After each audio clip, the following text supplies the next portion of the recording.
that your child is a bright, outstanding student at high school, an intelligent child with shining future ahead.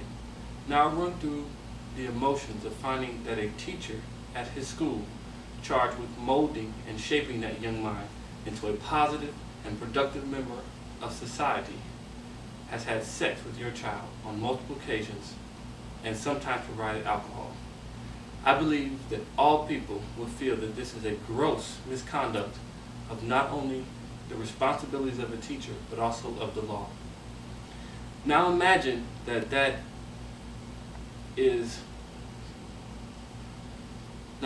this teacher gets 4 years in prison, suspended, and 10 years of probation. Do you believe that that is an appropriate punishment for such a heinous crime? Unfortunately, that is the typical punishment assigned to an attractive female teacher who has had inappropriate relations with a teenage boy. In our society, we strive to live as if everyone is equal. On most counts, this is a fair and accurate assessment of our society. What we do almost as a second thought is treat our boys and girls differently, especially in the areas of sex and sexual conduct. In society, we don't find it a problem if boys lose their virginity early, but if a girl does it, she is referred to by many unpleasant adjectives. If a woman doesn't get married and she is in her 30s, they call her a spinster. If a man is not married and he is in his 30s, he is a confirmed bachelor. That is why when men are convicted of sex crimes, they are treated harshly. When women are convicted of sex crimes, they are treated with kid gloves. And when the women are attractive, she is treated especially kind. Whether it is conscious or subconscious, society treats attractive women a lot better, especially when it comes to crimes, than in general society.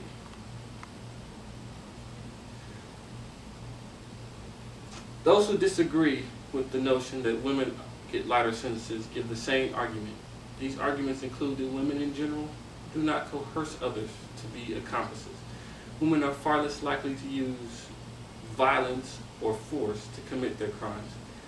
And they tend to use fewer threats to silence their victims and are more willing to admit and take responsibility for their behavior. I don't know who's the victim here, an attorney, Michael Szymanski, said of his case against 41-year-old Amy Lee Kelly.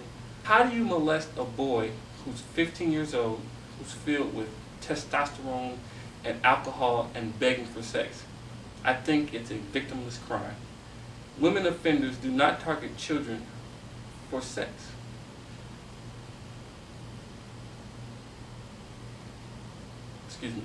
Women offenders do not target children who are strangers because most of the offenders are looking for relationships.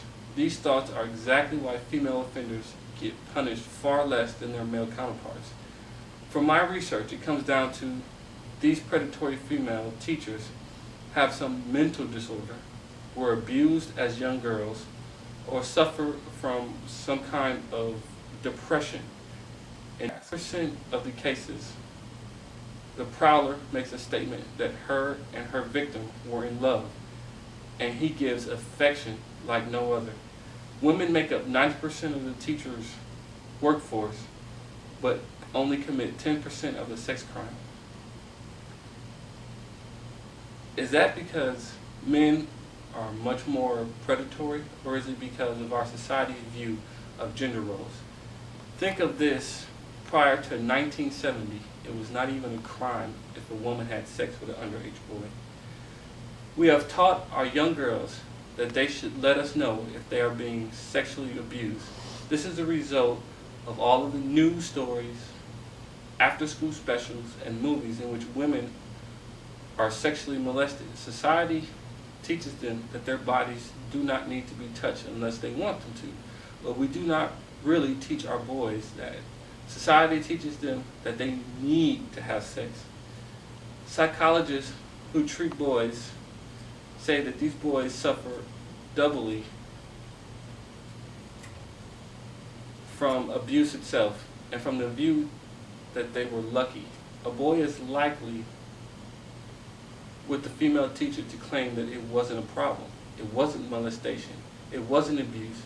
He wasn't hurt by it, says Richard Conter, a New York psychologist, and be arbitrating charge after boyhood sexual abuse. Recognition of the damage doesn't usually occur until the man is in his 30s, 40s, or later, he said. That is why when these perpetrators receive very light sentences, it sends the wrong message. On average, in these teacher-student sexual molestation cases, teachers are sentenced to 17 years in prison, while their female colleagues average a little over 2 years. The most famous case involves Mary Lou Litenow. She began an affair with her 13-year-old sixth grader. After pleading guilty, she was sentenced to 7 years in prison. Her sentence was suspended, and she was supposed to spend 6 months in county lockup and not allowed to have contact with her underage lover. She just couldn't stop and had to finish out her 7-year sentence. Recently, there have been a rash of female teacher-student relations. I don't think female teachers deserve harsh penalties, just fair, just corrective penalties. Mary Kay was a married mother of 4 and began an affair with her 13-year-old sixth grader. She was convicted of 2 counts of statutory rape, sentenced to 7 years and no contact.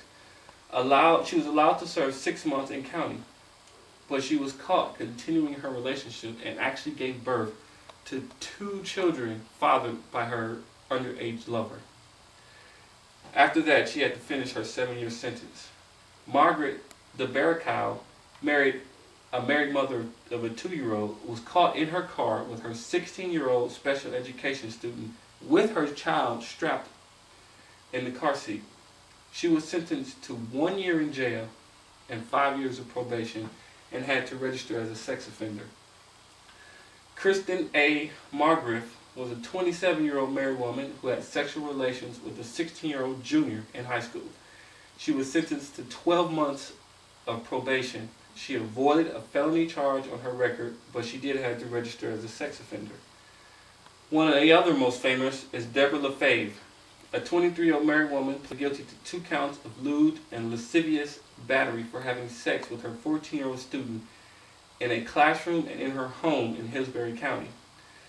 The school was in Marion County, and all the charges in Marion County were dropped. But in Hillsborough County, she was sentenced to 3 years of house arrest, 7 years of probation, and she had to register as a sex offender. Danielle Walls, a single 24-year-old woman, pled guilty to having sexual relations with a 16-year-old 10th grader 10 to 25 times in a 6-month period. She pled guilty to 16 counts to include multiple counts of unlawful sexual contact and charges of furnishing alcohol to a minor and giving controlled substance to a minor. She was sentenced to 1 year in jail and 5 years of probation and did not have to register as a sex offender. Karen Ellis is an Australian 37-year-old single mother of 3 convicted of having sex with a 16-year-old boy. She was initially given a 22-month suspended sentence. At an appeals court, she was sentenced to 2 years and 8 months in jail, having to serve only 6. Robin Lynn Winkes, a 30-year-old single mother, pled guilty to corruption of minors, a 16 and 17-year-old, unlawful contact with minors, and no contest to sexual assault. She was sentenced to 2 to 23 months in prison, 100 hours of community service, and counseling. She had to register as a sex offender.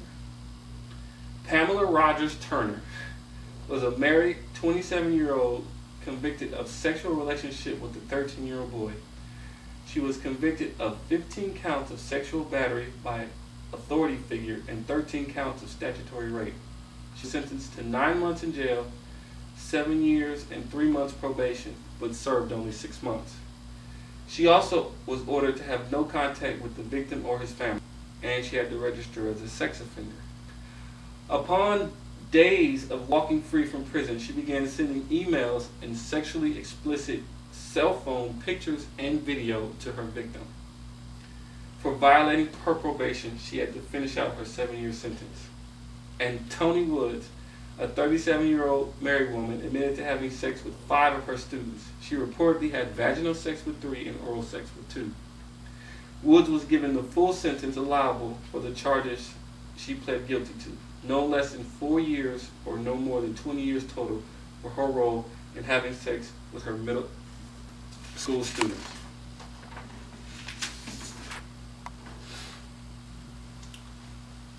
Women, for decades, have been fighting for the right to be treated as equal in our society. When you strive for inroads like that, the focus is normally on the positive, but there is a dark side to equality. If you want to be equal in jobs, pay, and power, you have to accept equality in punishment, blame, and responsibility. We have a justice system and laws that are supposed to be blind. One of our greatest presidents, Theodore Roosevelt, once said, "No person is above the law, and no person is below it." Thank you.